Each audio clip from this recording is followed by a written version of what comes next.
لاہور کی session court نے مینار پاکستان پر خاتون سے بدسلوکی کے مقدمے میں نامزد تمام ملزمان پر فرد جرم عائد کر دی ہے۔ مزید تفصیلات جانتے ہیں ڈان نیوز کے نمائندے رانا بلال سے۔ بلال بتائے گا عدالتی کارروائی کا مزید احوال کیا ہے؟ جی، مینار پاکستان پر خاتون سے بدسلوکی کے مقدمے میں اہم پیش رفت سامنے آئی ہے۔ لاہور کی سیشن کورٹ نے مقدمے میں نامزد ملزمان پر آج فرد جرم عائد کر دی ہے اور ملزمان نے صحت جرم سے جو ہے وہ انکار کیا، جس پر سیشن کورٹ نے آئندہ سماعت پر جو اس مقدمے کے گواہ ہیں انہیں طلب کر لیا ہے اور ساتھ ہی ساتھ اس مقدمے کی جو مدعیہ ہے انہیں بھی آئندہ سماعت پر پیش ہونے کی ہدایت کی گئی ہے۔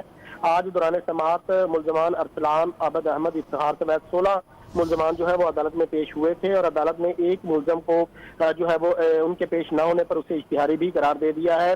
14 اگست 2021 کو یہ مینار پاکستان پر خاتون کو ہراساں کرنے کا واقعہ پیش آیا تھا اور اسی ٹک ٹاکر کی مدعیت میں یہ مقدمہ درج کیا گیا تھا۔ آج تمام ملزمان پر عدالت نے فرد جرم عائد کر دی ہے۔ تفصیلات کے لیے آپ کا شکریہ بلال۔